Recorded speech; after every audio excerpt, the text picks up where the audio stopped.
Di kamar itu, di antara selimut beruang yang kusut dan tumpukan buku cerita anak yang bercampur dengan karton hiasan lebaran, aku menemukan sesuatu yang tidak seharusnya ada. Sebuah benda kecil, hitam, terselip di balik rak mainan. Sekejap, dunia di sekitarku berubah cara bernafasnya. Benda itu seperti mata beku yang menatap balik, kecil, tak mencolok, tapi mampu mencuri setiap detik yang terjadi dalam radiusnya. Tanganku gemetar saat menyentuhnya. Ada rasa jijik, lalu marah yang dingin. Di rumah yang kubangun untuk menjaga, tempat di mana aku ingin anakku merasa aman, ada sesuatu yang mengintai. Sedari semalam rumah ini terasa aneh. Bau melati yang biasanya melambai lembut di sudut ruang tamu, kini terasa tengik, seperti aroma yang tersisa setelah sesuatu basi. Sebuah bau yang menempel pada kain hitam yang kubuka beberapa hari lalu. Parsel yang tidak ku ketahui asalnya. Parsel itu kutemukan di teras, tanpa nama, berisi benda-benda yang tak masuk akal. Kain, akar-akar yang kering, dan secarik kertas dengan tulisan yang aku tidak ingin baca. Fatimah, ibu mertuaku, bilang itu amalan orang kampung. Sesuatu yang bisa memperbaiki nasib rumah tangga. Kata-katanya bagai angin dingin yang merayapi punggungku. Ada nada merendahkan yang selalu membuatku kecil di hadapan keluarga malam itu. Aku menutup parsel itu, menyembunyikannya di lemari, tapi bau dan maknanya tetap mengikuti. Sekarang, benda kecil di rak mainan menuntut jawaban. Aku tahu namanya tanpa harus menanyakan. Kamera. Kamera tersembunyi di kamar anakku. Bagaimana bisa? Siapa yang memasangnya? Untuk melihat apa? Pikiran berputar liar. Galang sedang tidak di rumah. Dia pergi entah kemana sejak pagi, bilang ingin menyelesaikan urusan kantor yang mendadak. Aku pernah percaya pada kepergasan ucapannya. Suaramu bagai kompas yang menenangkan. Tapi selama beberapa bulan terakhir, ada hal-hal yang salah. Pesan yang hilang dari ponselnya, tagihan yang tiba-tiba menipis, pulang larut yang dia bilang karena lembur tapi wangi parfum perempuan lain yang kadang tertinggal di bajunya. Aku menolak melihat lebih jauh, karena melihat lebih jauh berarti menyiapkan luka. Namun kamera itu membuat pilihan menjadi tidak lagi milikku. Ia menuntut tindakan, bukan panik yang buta, bukan ledakan yang memalukan, tetapi tindakan yang melindungi anak kami dan menuntut kebenaran. Aku membungkus kamera itu dengan sapu tangan, membawanya ke dapur, dan menaruhnya di atas meja sambil menatap bayangan diriku di jendela. Di luar, suara mesin pendingin rumah pintar berdengung pelan seolah rumah ikut menahan napas. Aku duduk, menatap layar ponselku yang berkedip. Di dalam dada ada pertarungan. Naluri ibu melindungi anak, naluri istri yang ingin menutup kebohongan, dan naluri manusia yang marah karena dikhianati.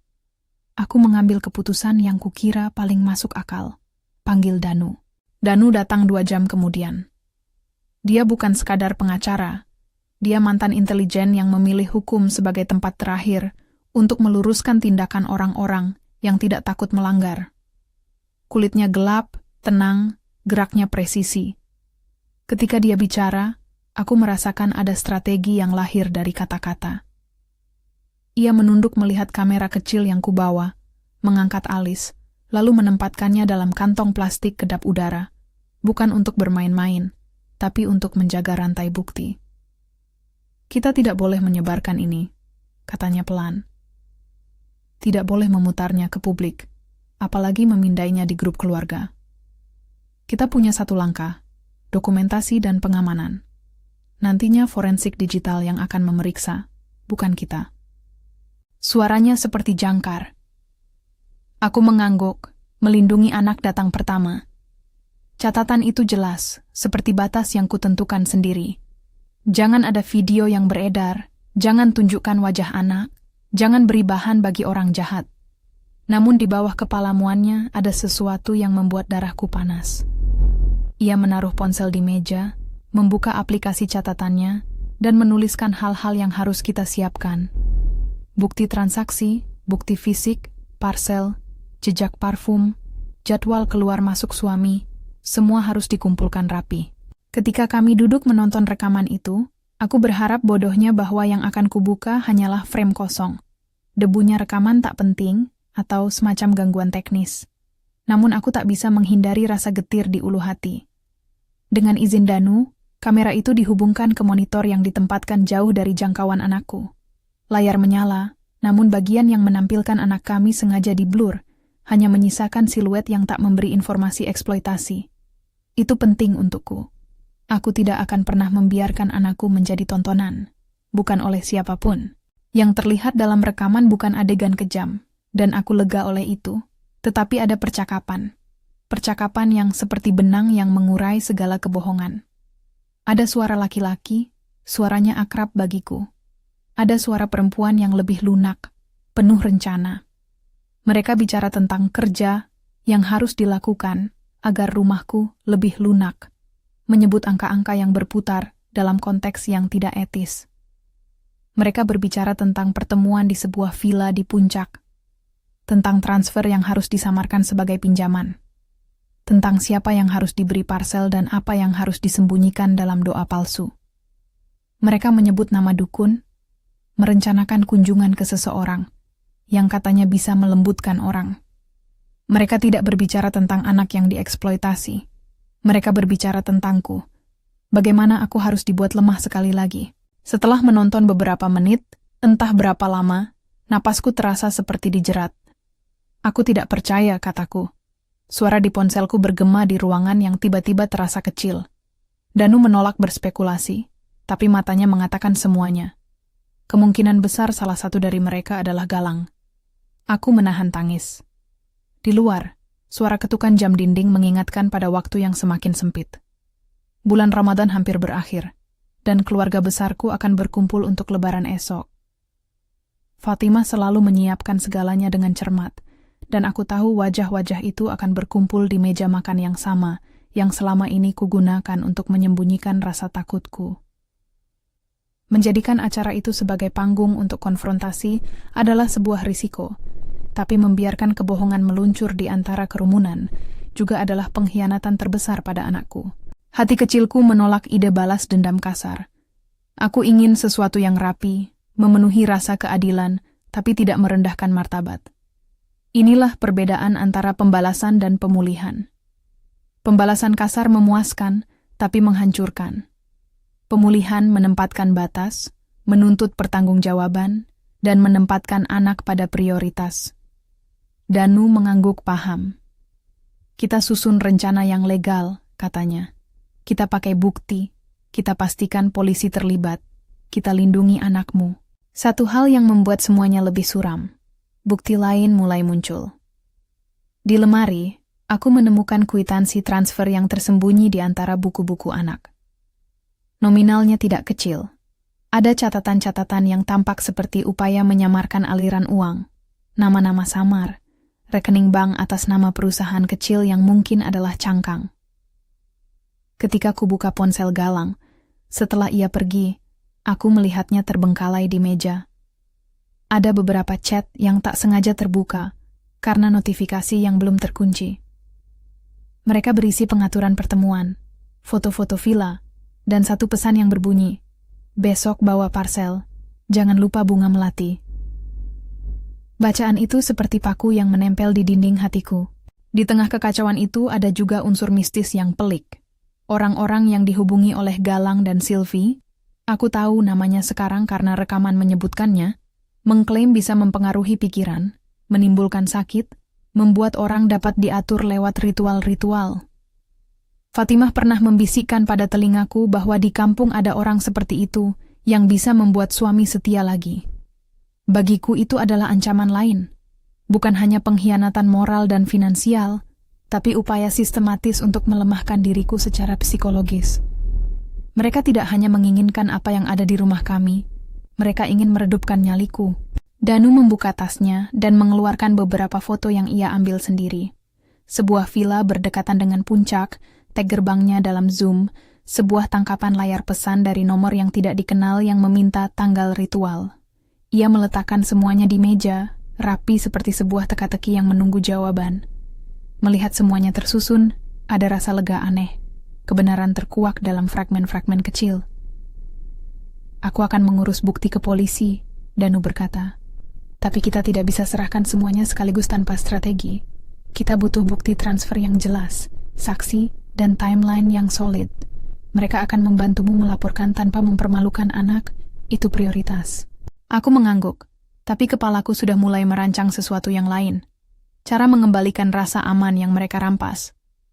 Rumah pintar yang selama ini membuatku merasa seperti hidup dalam kemudahan kini menjadi ladang kemungkinan untuk sebuah pembalasan yang bukan barbar tetapi efektif. Bukan untuk melukai fisik, untuk memecah aura wibawa yang selalu dibanggakan Galang. Bukan menghancurkan orang, tetapi menghancurkan jaringan kebohongan yang membuatnya merasa tak terkalahkan. Sebelum Danu pergi, kami mengamankan parsel itu sebagai bukti fisik. Kami memindahkan kamera kecil itu ke ruangan aman, mencatat setiap langkah dalam daftar bukti. Kami menghubungi nomor penyedia rumah pintar yang ada di kontrak kepemilikan rumah, tapi mereka menyarankan lewat layanan resmi dan pemeriksaan forensik. Danu menuliskan daftar nama saksi yang harus dihubungi, tukang kebun yang sering terlihat di pagi hari, satpam villa yang mungkin melihat mobil tertentu, tetangga yang pernah mengantar paket misterius. Semua itu harus disusun, dia tekankan. Seperti kertas-kertas yang disusun rapi sebelum dituangkan di depan hakim. Ketika malam turun, rumah yang biasanya riuh dengan tawa anak kini terasa hening, hampir seperti kubah kaca yang menanti badai. Aku mendekap anakku yang tidur nyenyak, memeriksa ruangannya sekali lagi. Bayangan kamera masih menghantui, tetapi ada kebanggaan kecil yang berangsur muncul. Aku mengambil langkah nyata untuk melindunginya. Salah satu tugas yang kusinggung pada diriku sendiri adalah menjaga agar tidak membuat keputusan yang akan membahayakan keamanan anak. Itulah yang memisahkan aku dari orang-orang yang merencanakan ritual itu. Mereka bertindak tanpa memikirkan korban kecil yang menjadi alat. Malam itu aku tidak tidur. Megahnya siluet kota melebur dengan bintang-bintang samar. Aku memikirkan pertemuan keluarga esok hari. Bagaimana wajah-wajah itu akan menanggapi saat kebenaran terbuka. Fatimah yang selama ini memandang rendah setiap langkahku, bagaimana dia akan menjawab ketika kebohongannya sendiri tersingkap. Galang, lelaki yang kukasihi, kini bertanya kembali di mana cintanya berlabuh. Sylvie, yang kutahu hanya dari pesan dan rekaman yang kutonton, adalah wajah ambisi yang ingin memetik buah dari kebun orang lain. Dalam benakku, mulai mengumpul rencana untuk menyusun babak pengungkapan yang rapi, yang memaksa pertanggungjawaban, bukan mempermalukan anak. Pagi hari menjelang, aku bertemu Danu lagi untuk membahas langkah awal yang aman. Pengamanan dokumen, pembuatan salinan bukti yang disegel, dan pemberitahuan kepada pihak kepolisian bahwa aku akan melaporkan masalah ini, bukan sebagai emosi liar, tapi sebagai laporan terstruktur. Kita minta unit forensik digital datang ke rumah, kata Danu. Mereka akan mengambil kamera, membuat analisis tanpa menyiarkan isi rekaman. Semua harus lewat jalur resmi. Itu satu-satunya cara agar bukti tidak dinodai. Aku merasa seperti berada di arena, mempersiapkan strategi yang harus berjalan sempurna. Ada rasa tegang, tetapi bukan ketakutan yang melumpuhkan. Aku tahu jalanku sekarang, perlahan, tertata, dan tanpa kebencian yang buta. Di tengah persiapan itu, ada momen yang hampir membuatku runtuh. Sebuah pesan masuk ke grup keluarga yang menunjukkan bahwa Galang akan hadir di rumah ibu malam itu, katanya untuk membetulkan suasana menjelang Lebaran. Pesan itu membuat darahku mendidih. Dia akan datang dengan senyum, dengan bahasa yang cemerlang, mencoba menutupi jejaknya di antara piring opor dan ketupat. Jika aku membiarkannya, ia akan menaburkan pesona seperti biasa dan melarikan diri. Jika aku bertindak terburu-buru, aku akan menempatkan anak kami pada risiko. Kalau kemarahan keluar, siapa yang akan menanggungnya? Aku memutuskan, pengungkapan harus terjadi di hadapan orang banyak, tapi dalam kondisi yang aman dan terkendali. Polisi harus hadir, bukti harus siap, dan strategi harus mencegah kekerasan. Lebaran, dengan semua simbol kehangatan keluarganya, akan menjadi panggung yang ironis. Mereka yang berpura-pura suci akan dipaksa melihat kebenaran. Tapi lagi, aku tidak mau ini jadi tontonan publik yang mempermalukan anakku. Itu garis yang tidak boleh kulewati. Semua rencana itu kudiskusikan dengan Danu. Ia mengangguk, menuliskan nama-nama yang harus dipanggil, menandai bukti mana yang harus disegel. Jangan libatkan media, katanya tegas. Media suka sensasi. Kita ingin proses hukum, bukan skandal di headline. Itu saran yang dingin namun masuk akal. Aku merasakan bagaimana amarahku harus dirancang menjadi alat untuk menegakkan keadilan, bukan piala pribadi. Di samping semua itu, ada hal lain yang menghantui, suaramu sendiri. Aku memikirkan percakapan kita dulu, ketika kita merajut mimpi sederhana. Rumah kecil di kota, anak yang tertawa, hari raya yang penuh tamu. Semua nampak biasa, sampai satu lubang kecil. Kamera itu membuka pintu ke dalam kegelapan yang tak terduga. Aku menatap cermin di kamar mandi, melihat seorang perempuan yang tampak lelah, namun bertekad. Wajahku berubah ketika aku tersenyum tipis sendiri. Bukan untuk Galang, tapi untuk anakku. Aku harus menjadi penjaga, bukan korban. Sementara itu, rumor tentang santet mulai menyebar di lingkungan kita. Bisik-bisik yang datang dari tetangga yang biasanya hanya menyapa lewat pagar.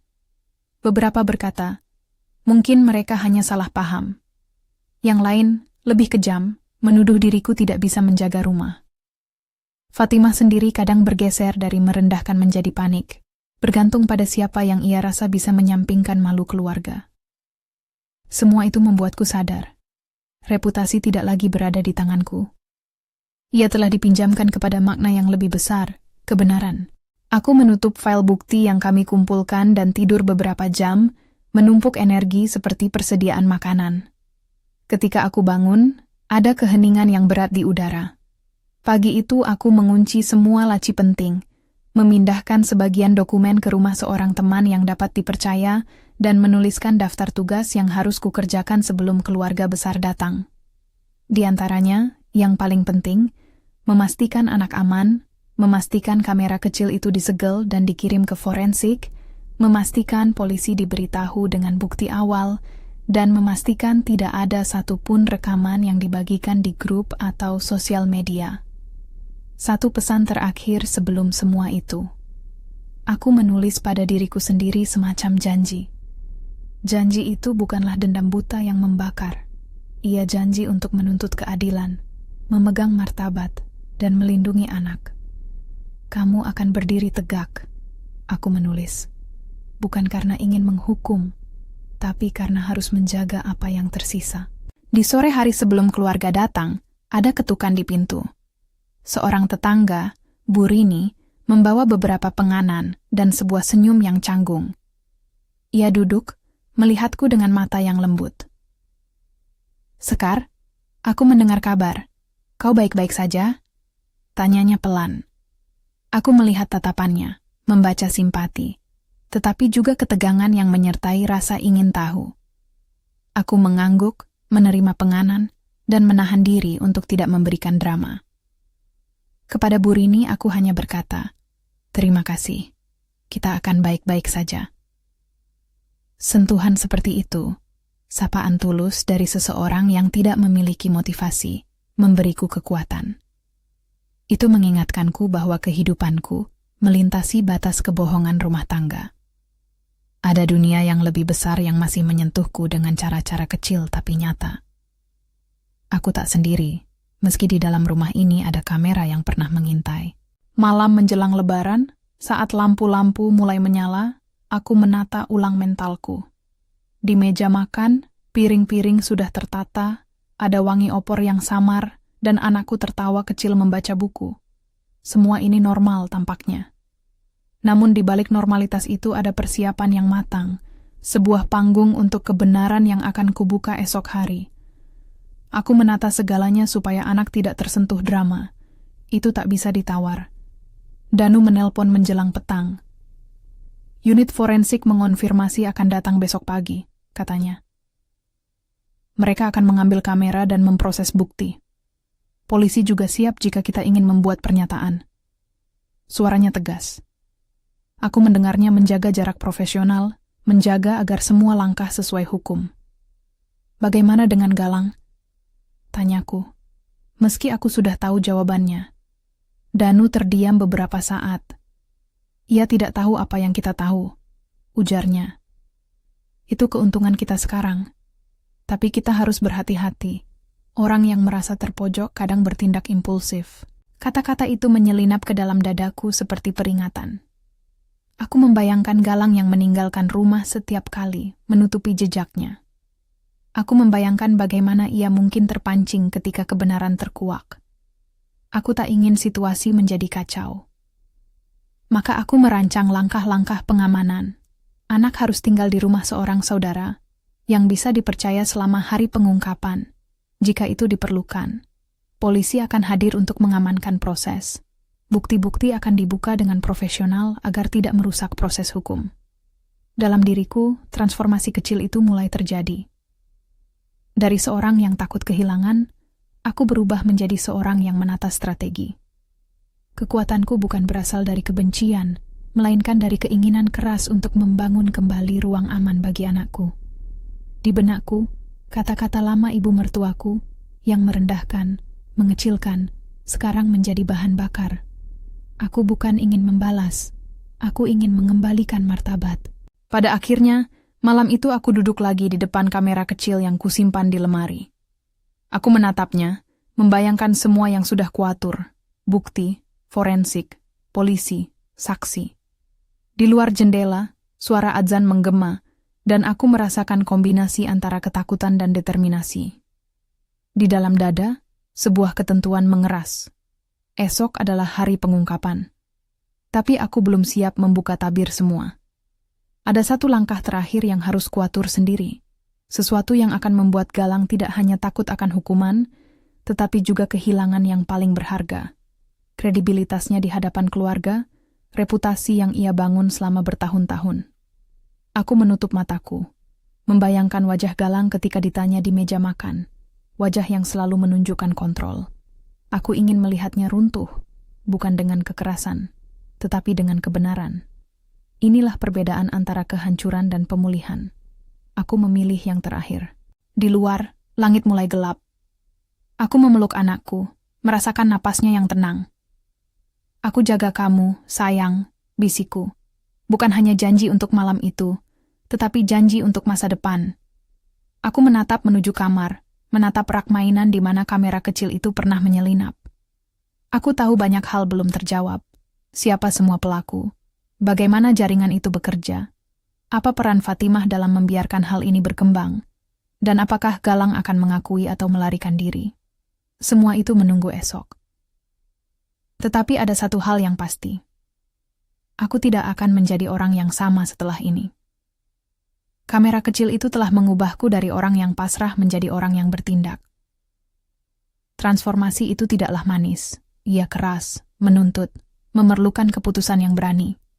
Namun di antara debu kebohongan, aku melihat secercah keadilan yang mungkin bisa kutuntun ke permukaan. Sebelum tidur, aku menulis daftar orang yang harus dihubungi besok, menandai langkah-langkah yang harus diambil jika sesuatu terjadi. Kupikir tentang bagaimana aku akan berdiri di hadapan keluarga besarku, tentang kata-kata yang akan kukatakan agar pembicaraan tetap pada fakta, bukan pada gugatan emosi. Aku harus berbicara tenang, lugas, penuh bukti. Tidak ada drama berlebihan, hanya kebenaran yang diberi suara. Di jam-jam terakhir sebelum hari itu, aku menyadari sesuatu yang membuatku tersenyum tipis. Kamera itu berniat untuk mengintai, tetapi ia tak sadar akan hasilnya. Ia menjadi pemicu pembongkaran yang kutunggu-tunggu. Si mata kecil yang tak berdaya itu mengeluarkan kebenaran. Dan dari kebenaran itu, aku merencanakan sesuatu yang jauh lebih besar dari sekadar balas dendam. Sebuah pemulihan yang menuntut pertanggungjawaban. Ketika lampu dipadamkan dan rumah tenggelam dalam kegelapan sementara anakku terlelap, aku tetap terjaga. Ada perasaan campur aduk di dadaku. Ketegangan, takut, tetapi juga keyakinan. Esok akan menjadi babak penting. Aku menutup mataku dengan sebuah mantra yang kubuat sendiri.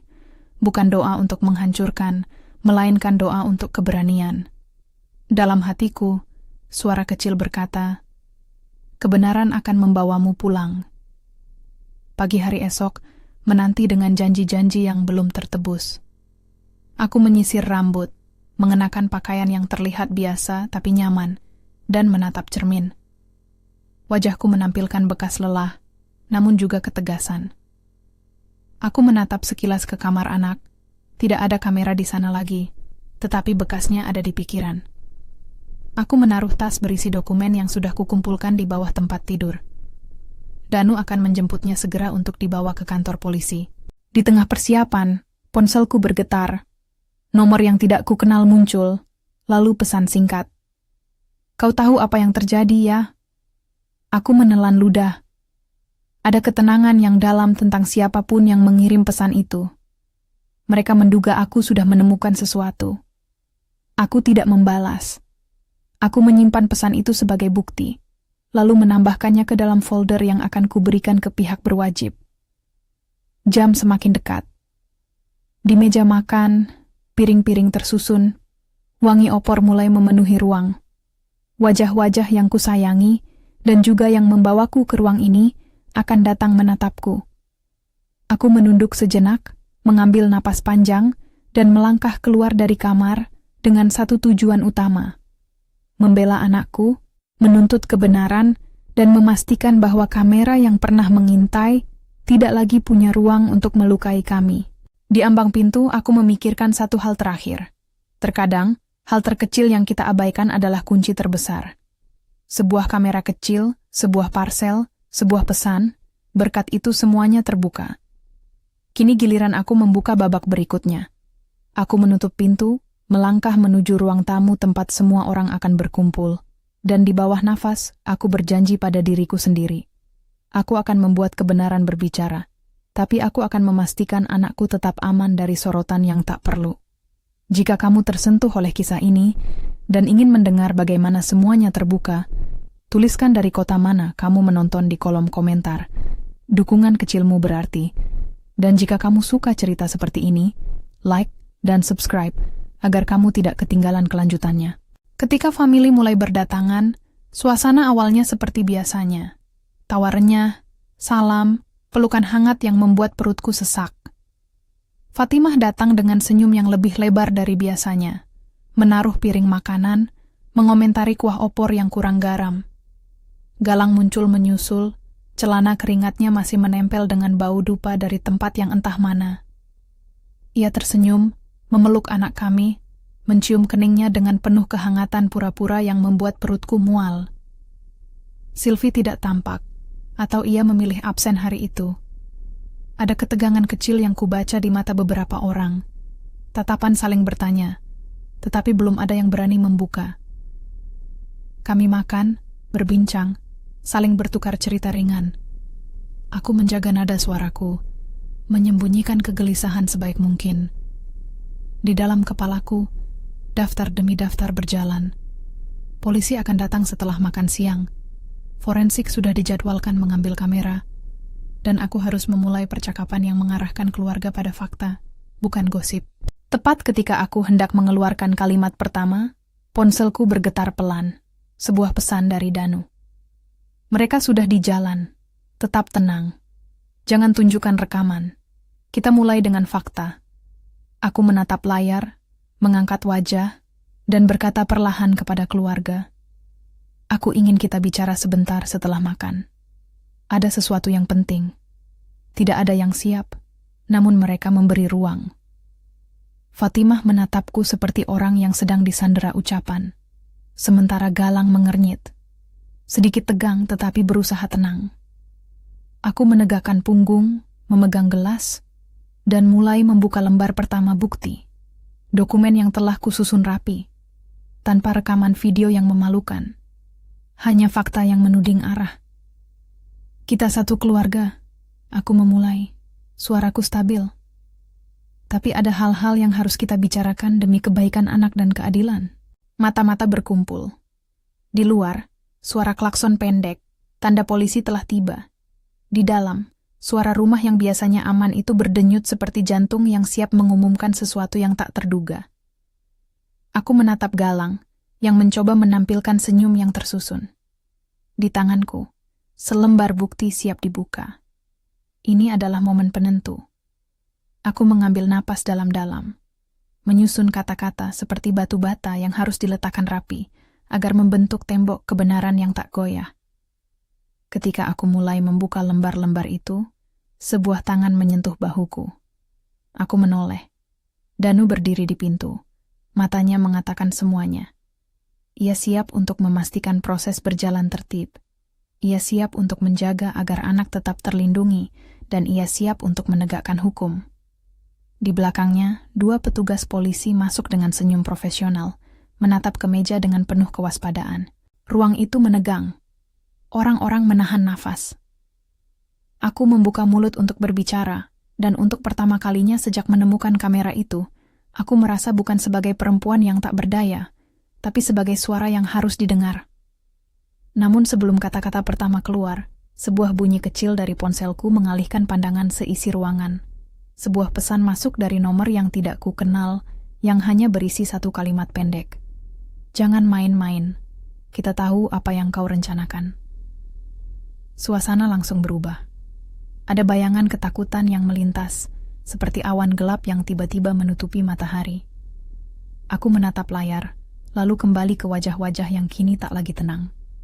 Di sana, di antara kerlip lampu, aku tahu sesuatu yang lebih besar dari sekadar masalah rumah tangga sedang mengintip. Dan itu membuat setiap rencana terasa jauh lebih rumit. Aku menelan ludah. Di dadaku, rasa aman yang sedikit kusemat kini bergeser menjadi kewaspadaan. Di ruangan penuh orang yang kusayangi, aku sadar ancaman itu tak hanya soal reputasi. Mereka tahu aku mulai menata langkah. Mereka tahu aku akan memanggil kebenaran ke permukaan. Dan mereka mengirim pesan untuk menakut-nakuti. Tetapi kini pintu sudah terbuka. Polisi sudah hadir. Forensik sudah dijadwalkan. Bukti menunggu untuk berbicara. Aku menatap kembali kepada keluarga, kepada Galang, dan mengangkat suara, siap untuk mengungkapkan kebenaran, meski hati kecilku tahu bahwa hal-hal yang akan terungkap lebih besar daripada yang kubayangkan. Suasana di ruang tamu mendadak beku ketika pesan itu muncul. Ada jeda yang terasa seperti napas yang tertahan oleh seluruh tubuhku. Sementara mata semua orang tertuju pada ponselku seperti pada sebuah benda yang akan meledak. Dari sana, segala kebohongan yang selama ini tersusun rapat tiba-tiba terasa rapuh. Danu menggeser langkahnya mendekat, meletakkan 1 tangan pada punggung kursiku, sekadar tanda bahwa aku tidak sendiri. Aku mulai dari bukti finansial, kataku akhirnya. Suaraku sengaja dipilih agar tetap tenang. Ini bukan soal gosip. Ini tentang aliran uang yang tidak wajar, pengaturan pertemuan, dan percakapan yang merencanakan tindakan terhadapku. Danu menyerahkan selembar salinan cetak, bukannya file digital yang bisa terserang rumor. Di atas meja, bukti-bukti itu tampak seperti potongan teka-teki, mutasi rekening, kwitansi pengiriman, foto villa dengan tanggal dan jam yang dicocokkan dengan bukti lokasi dari beberapa saksi. Polisi mencatat setiap lembar, mata mereka tajam namun profesional, tanpa tergoda oleh dramatisasi. Galang duduk membeku. Di matanya ada usaha menyusun senyum, tetapi bibirnya bergetar. Ia selalu memupuk citra yang tenang, otoritatif. Kini citra itu tampak menipis. Ini fitnah. Suaranya mencoba kuat, namun ada retakan ketika ia menatap wajah Ibu Fatimah, yang duduk tak jauh, menunduk seolah-olah pemaaf, namun wajahnya pucat seperti kertas. Lalu jelaskan kenapa ada transfer ke rekening yang bukan akun kantor. Danu bertanya, tenangnya seperti batu. Ada saksi yang melihat mobilmu datang ke villa itu, dan ada foto pesan yang merencanakan pengiriman parsel. Ada juga rekaman, potongan percakapan yang menyebut nama orang yang disuruh membawa bunga melati. Semua itu kukumpulkan bukan untuk memakani amarah, melainkan untuk menggenggam kebenaran. Aku bisa merasakan bagaimana udara dalam ruangan itu berubah menjadi lapangan penghakiman pribadi yang terasa adil, karena disusun atas fakta, bukan rumor. Galang menghela napas pendek. Ini tak lebih dari persekongkolan, ia membantah, matanya menyapu sekitar, mencoba mengukur kekuatan lawan. Siapa yang mau melihat ini? Siapa yang mengatur? Di sana aku melihat celah, kemarahan dan keputusannya. Dia ragu, tapi bukan takut atas kemungkinan hukum semata. Ada ketakutan lain, lebih halus. Takut kehilangan citra yang telah ia bangun di depan keluarga. Takut reputasi yang akan runtuh lebih cepat daripada tangis yang ia bisa manipulasi. Polisi meminta agar saya tetap tenang dan tidak membuat pernyataan emosional tanpa bukti yang telah diserahkan. Itu langkah yang menenangkan. Danu melempar tatapan singkat kepadaku. Sinyal untuk menahan diri, mengatur kata-kata seperti yang telah kami latih. Aku mengangguk perlahan, menyusun semuanya agar pembicaraan tetap berbasis fakta, bukan drama. Kami memanggil saksi-saksi yang telah dianjurkan Danu. Tukang kebun, yang sederhana dan jujur, memberikan kesaksian tentang kendaraan tamu yang tak biasa datang ke villa pada tanggal yang dimaksud. Satpam villa mengenali plat nomor yang dicatatnya. Tetangga yang selama ini terlihat acuh ternyata menyimpan kepedulian. Ia mengaku pernah mengantar sebuah paket yang dititipkan kepada dirinya tanpa nama, dan melihat wanita yang tak dikenalnya memakai parfum yang khas. Parfum yang pernah kutemukan pada jaket galang. Saksi-saksi ini bukan selebriti. Mereka adalah potongan kecil dari kebenaran yang disusun bersama, membentuk bukti yang tidak bisa diabaikan begitu saja. Di tengah proses itu, seseorang mengetuk pintu. Suara langkah yang kukenali sebelum sosok itu muncul di ambang. Sylvie. Ia datang terlambat, wajahnya dibuat datar oleh keberanian yang dipacunya sendiri. Ia berpikir ia masih bisa melenggang masuk seperti tamu tak berdosa. Ia memandang ke meja, melihat tumpukan bukti, lalu menatap langsung kepadaku. "Kau tak boleh melakukan ini di depan keluarga," katanya. Suaranya mencoba terdengar lembut, namun ada tajam di ujungnya. "Ini bisa mempermalukan anak." Itu kalimat yang kusambut. Perlindungan terhadap anak, sebuah nilai yang tidak bisa dipolitisasi. "Aku bukan sedang mencari sensasi," jawabku pelan. "Aku menjaga anak. Aku menyerahkan bukti ke polisi, bukan ke grup chat.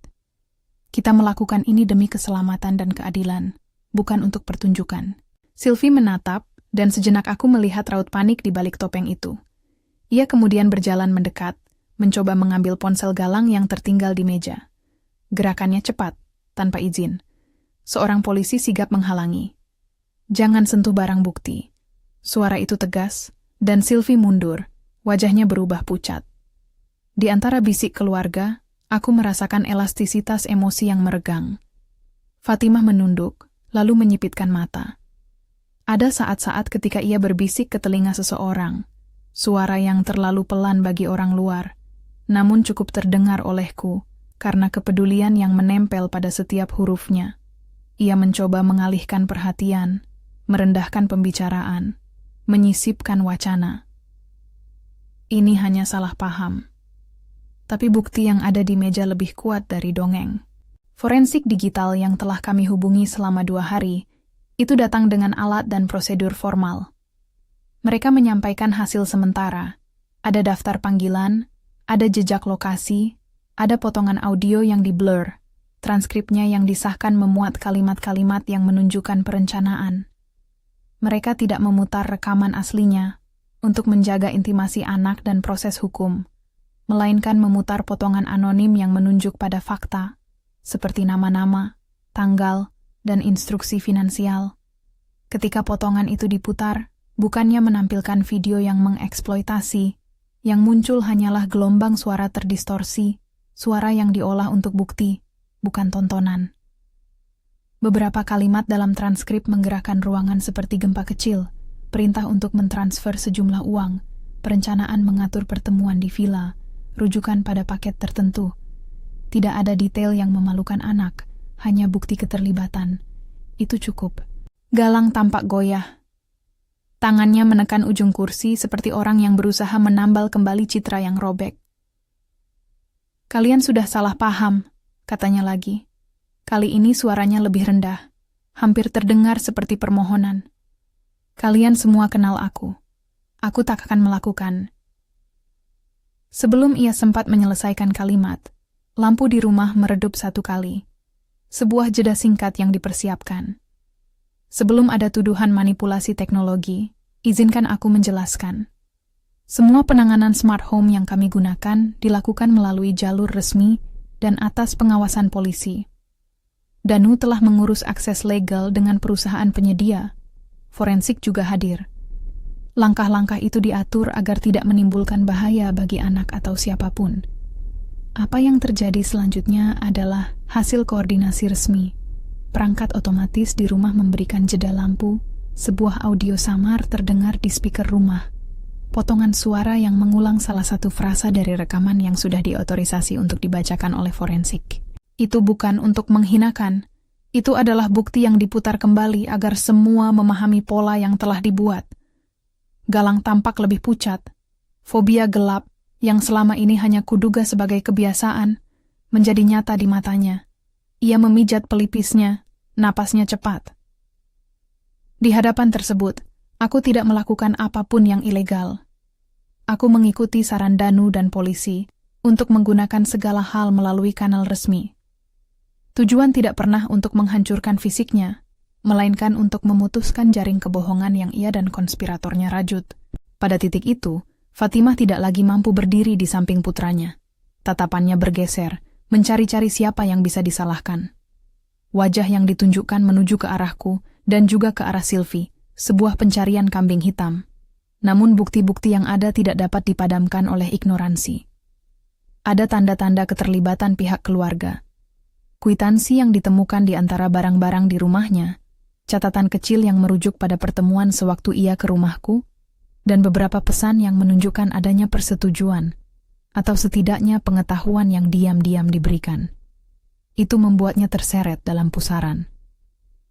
Fatimah, aku memanggil dengan suara yang tak tergoyahkan. Apakah kau tahu tentang parsel itu? Siapa yang menitipkannya? Siapa yang membayar? Ia menangis tiba-tiba.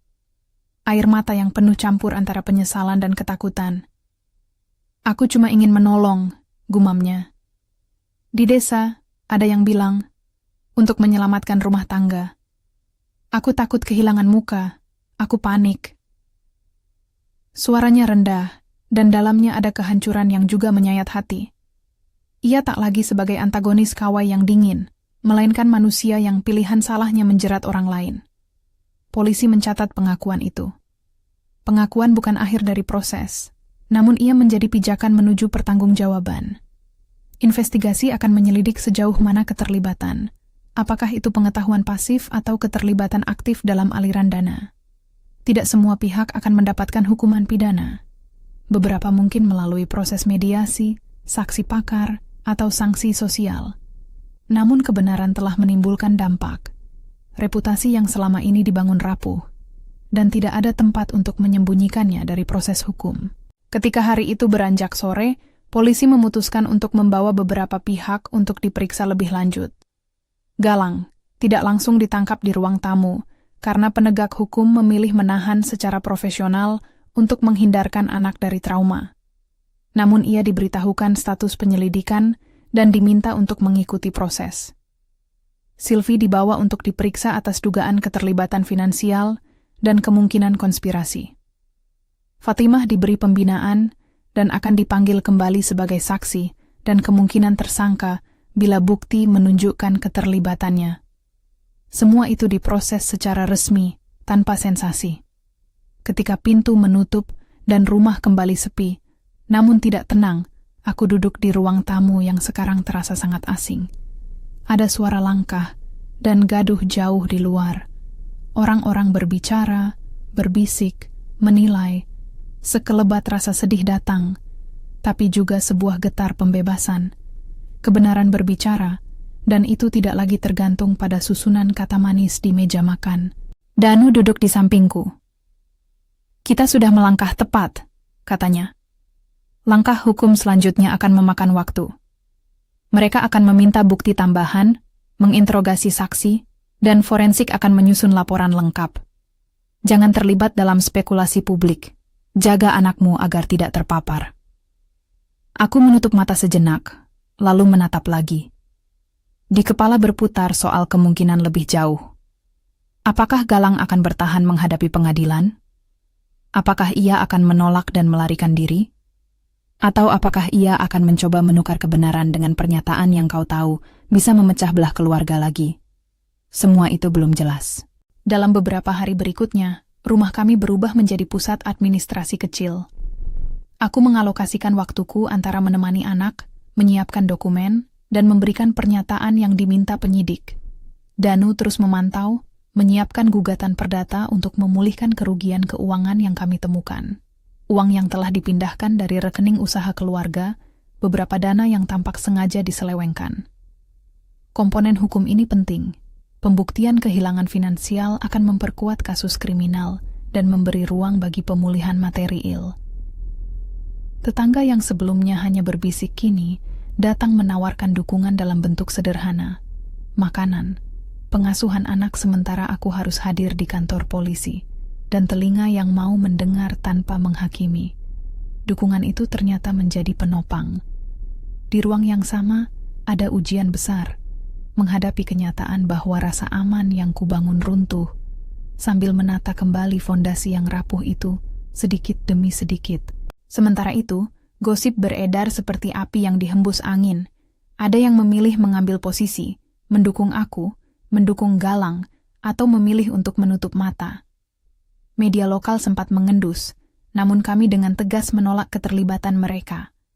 Danu terus mengingatkan agar semua proses berjalan di jalur hukum. Aku menolak memberi bahan untuk sensasionalisme. Tujuanku bukan topik trending. Tujuanku adalah keadilan, bukan headline. Di luar proses hukum, ada hal lain yang terjadi. Rumah yang dulu terasa aman kini dipenuhi rasa curiga. Aku memperhatikan anak dengan mata yang lebih waspada, namun juga lebih tenang karena tindakan telah diambil. Perlindungan terhadapnya tetap menjadi prioritas. Kita membawa perlindungan tambahan, mengatur kunjungan keluarga secara teratur, dan menjaga jarak dari siapapun yang masih berpotensi menjadi ancaman. Itulah pembedaan antara kesediaan untuk memaafkan dan kebijaksanaan untuk melindungi. Beberapa minggu berlalu dengan rutinitas yang penuh catatan. Panggilan dari penyidik, pertemuan dengan pengacara, pengumpulan dokumen tambahan, dan konseling bagi anak agar ia tidak menanggung beban psikologis. Danu memastikan bahwa segala tindakan administratif dilakukan dengan benar, sehingga tidak ada celah yang dapat dimanfaatkan pihak lain untuk menuduh prosedur kami sebagai kelalaian. Profesionalisme menjadi pelindung terbaik kami. Di ruang sidik jari dan bukti, terlihat bagaimana tiap lembar dokumen memiliki kekuatan hukum. Kwitansi, pesan, rekaman audio yang telah dianalisis, serta testimoni saksi, semua harus dirangkai dengan teliti. Satu persatu, kasus ini berubah dari anggapan ke penuntutan formal. Polisi menetapkan beberapa tersangka setelah cukup bukti muncul. Sylvie atas peran aktifnya dalam transaksi dan komunikasi yang mengatur pertemuan, dan beberapa pihak lain yang terkait. Untuk Galang, penyidik menilai indikasi keterlibatan serius pada penggelapan dan konspirasi. Proses selanjutnya akan ditentukan oleh penyidikan lanjutan. Dalam perjalanannya, aku menemukan hal yang tak kuantisipasi. Adanya peluang pemulihan. Bukan sekadar material, melainkan pemulihan reputasi dan ketenangan. Pengadilan memberi ruang untuk menjelaskan, dan masyarakat secara bertahap memahami bahwa kebenaran butuh waktu. Beberapa orang, yang tadinya cepat menghakimi kini meminta maaf. Beberapa yang mengucilkan kini, memberi ruang untuk dialog. Itu mengajarkanku bahwa meski proses hukum adalah mekanisme keadilan, proses sosial juga perlu dikelola dengan bijaksana. Di tengah semua itu, ada momen paling berat.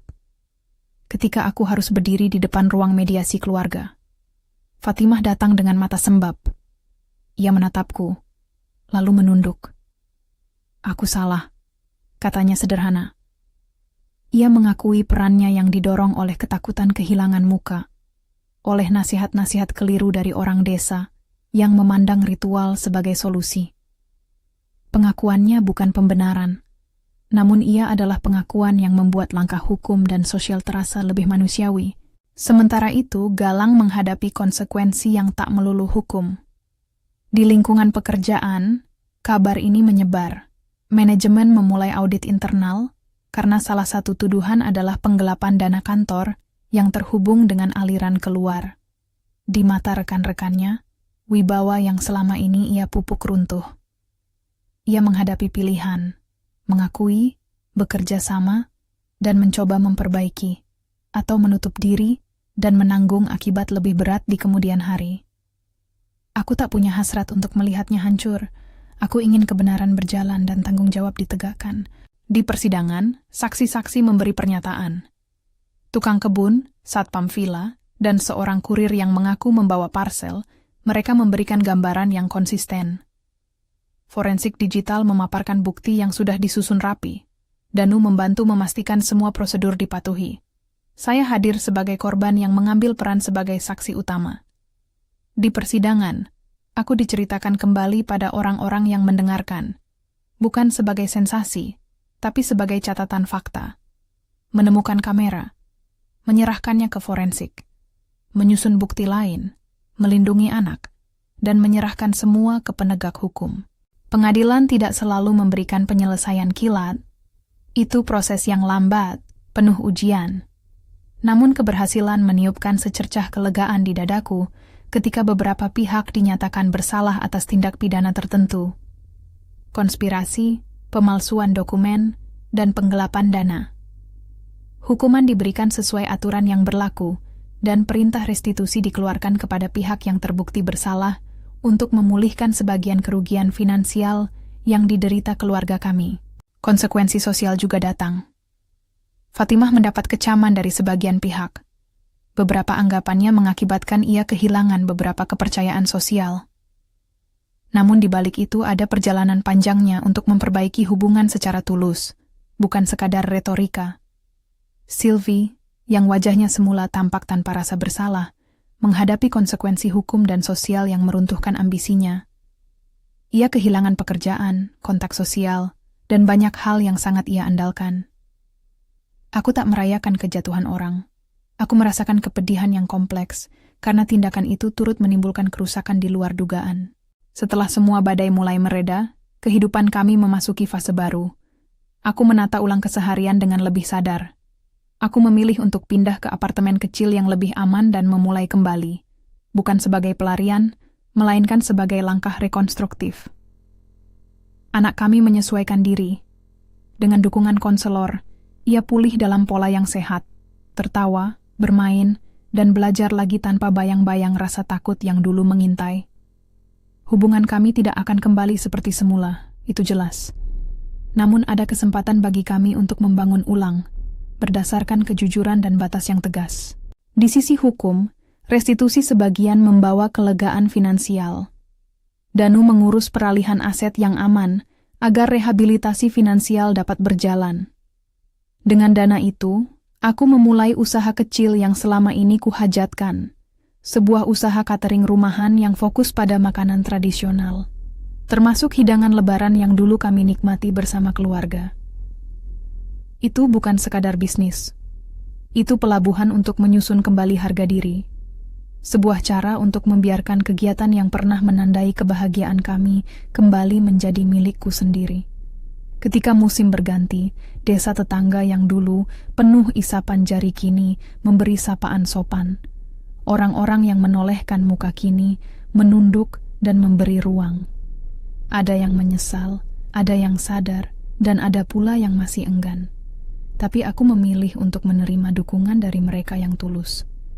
Aku juga memilih untuk memaafkan bagian-bagian tertentu, bukan karena mereka pantas mendapatkan itu, tetapi karena aku pantas melepaskan beban yang mengikat. Refleksi tentang privasi dan pengawasan menjadi bagian dari narasi baruku.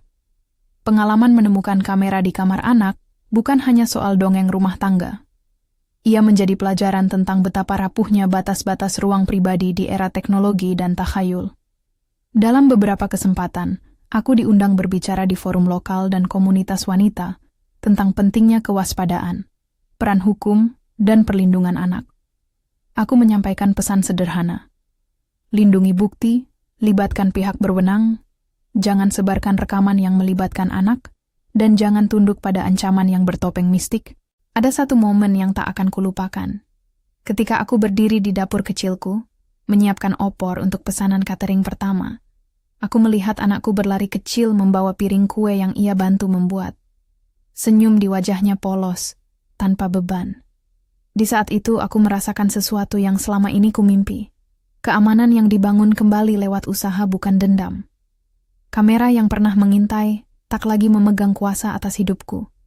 Ia hanya menjadi memori yang mengajarkan tentang berhati-hati dan bertindak tegas saat batas dilanggar. Hidupku berubah, dan aku juga berubah.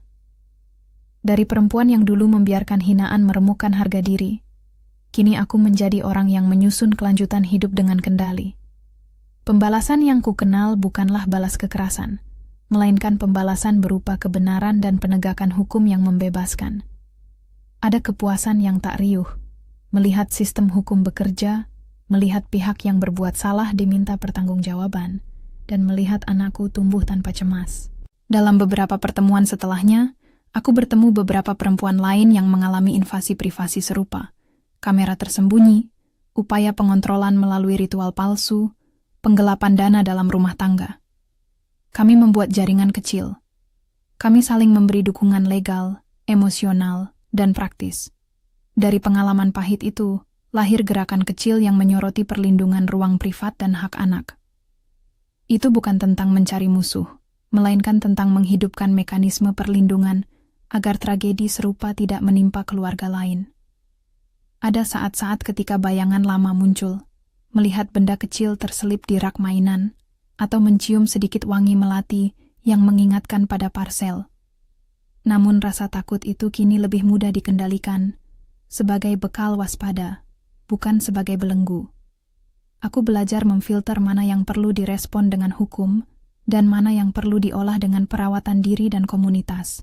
Di ujung perjalanan hukum, beberapa pihak dihukum, beberapa menjalani rehabilitasi, dan beberapa lainnya berusaha memperbaiki nama mereka melalui proses hukum. Aku tidak bahagia karena melihat orang jatuh, melainkan lega karena sistem menuntaskan tugasnya. Aku juga belajar bahwa kemenangan bukan dinyatakan hanya dengan keretakan reputasi mereka, melainkan dengan kemampuan keluarga kami untuk menata kembali hidup dan melindungi yang lemah. Pada akhirnya, kamera kecil itu tetap menjadi simbol. Ia mengawali krisis, namun juga menjadi pemicu pembebasan. Dari teropong kecil yang menyaksikan kehidupan kami tanpa izin, aku menyusun sebuah narasi baru. Kebenaran dapat datang dari tempat terburuk, dan tindakan cerdas, bukan kekerasan, bisa mengembalikan kehormatan yang dirampas. Dalam setiap langkah, aku memilih hukum, bukti, dan perlindungan anak sebagai jalan. Salah satu pelajaran terbesar adalah pentingnya dukungan profesional. Tanpa danu, tanpa penyidik yang serius, tanpa forensik, tanpa konselor anak, cerita ini bisa berakhir dengan tragedi yang lebih dalam. Membiarkan emosi mengambil alih tanpa arahan hukum akan memunculkan dampak yang tak diinginkan. Jadi, tiap kali ada yang datang padaku menanyakan apa yang harus dilakukan saat menemukan pelanggaran privasi, aku menjawab dengan tegas. Dokumentasikan, lindungi anak, dan serahkan ke pihak berwenang. Itu langkah paling aman dan paling bermartabat. Beberapa bulan kemudian, pada sebuah sore yang tenang, aku menatap kamera lama yang kini disimpan di laci kunciku. Benda yang dulu memicu segala badai. Aku tidak membuangnya begitu saja. Aku menyimpannya sebagai bukti, namun juga sebagai pengingat. Aku menyentuh permukaannya dengan tangan yang kini lebih tegar, lalu menutup laci. Kamera itu tak lagi memiliki kuasa. Sekarang ia hanyalah sebuah artefak yang menandai titik balik. Di akhir kisah ini, aku tidak ingin menutup dengan kata-kata benci. Aku menutup dengan sesuatu yang lebih bermakna. Rasa syukur atas dukungan yang kuterima, tekad untuk melindungi yang rapuh, dan pengharapan bahwa keadilan akan terus ditegakkan tanpa mengorbankan martabat anak. Hidupku berubah, bukan karena keinginan membalas, tetapi karena keputusan untuk mengambil kembali kendali, demi anak, demi masa depan, demi harga diri. Jika cerita ini menggetarkanmu, atau kamu merasa terhubung, tinggalkan kota asalmu di kolom komentar. Dukungan kecilmu berarti banyak. Dan jika kamu ingin mendengar lebih banyak kisah, atau analisis tentang cara melindungi keluarga dari pelanggaran privasi, subscribe dan klik notifikasi, agar kamu tidak ketinggalan kelanjutan cerita dan diskusi yang kami buat bersama. Terima kasih telah mendengarkan perjalanan yang sulit, namun membebaskan ini.